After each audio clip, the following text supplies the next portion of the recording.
Bonjour et bienvenue dans cette troisième vidéo sur les principaux symptômes de la dépendance affective. Je vous ai déjà parlé de la dépendance affective amoureuse et des syndromes de répétition.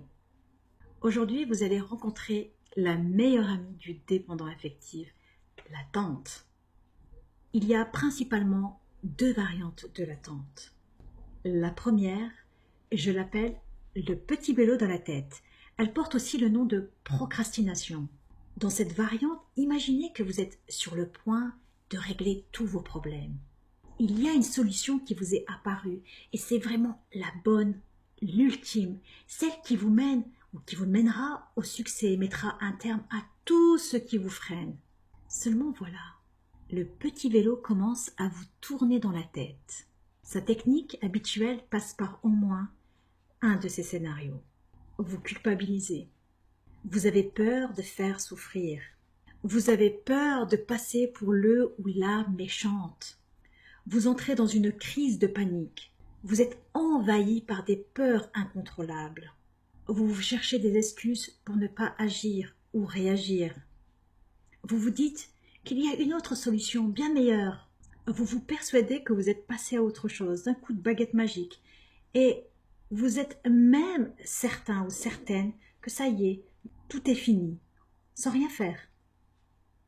C'est humain de vouloir rester dans sa routine, dans sa zone de confort, comme on a l'habitude de le dire.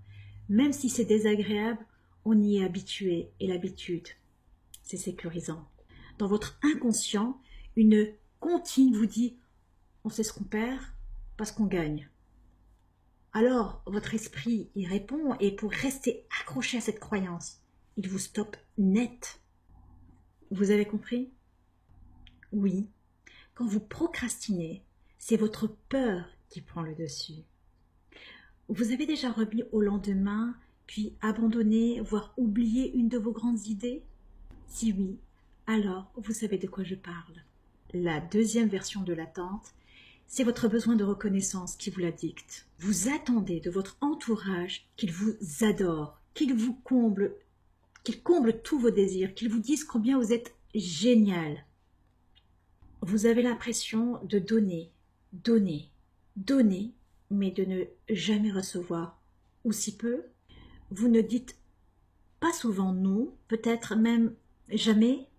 Eh oui. Vous attendez de votre entourage des signes de reconnaissance. Pour les obtenir, il vous arrive même peut-être régulièrement d'appeler leurs compliments.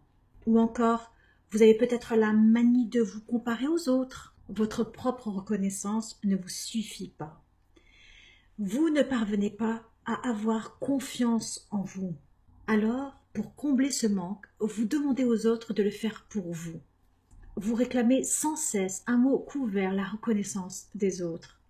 Et par les autres, je veux dire vos amis, vos parents, vos enfants, vos amours. Ce symptôme de la dépendance affective se retrouve chez tous les dépendants affectifs. Tous. Bien sûr, il n'est pas au même niveau chez vous que chez les autres. Pourtant, ce symptôme est très handicapant parce qu'il vous freine dans la vie. Tous les jours, il vous empêche d'avancer. Alors, vous choisissez quoi désormais? Si c'est votre liberté, je peux vous y aider. Demain, je vous parlerai des symptômes physiques de la dépendance affective. Ceux qui peuvent avoir un impact énorme sur votre santé, pas seulement sur vos relations. Jusqu'à notre prochaine connexion, soyez bienveillant envers vous-même et surtout, soyez convaincus de votre vraie et profonde valeur. C'était Fatih Amor, votre coach spécialiste de la dépendance affective et de la relation toxique. Je vous dis à demain. Au revoir.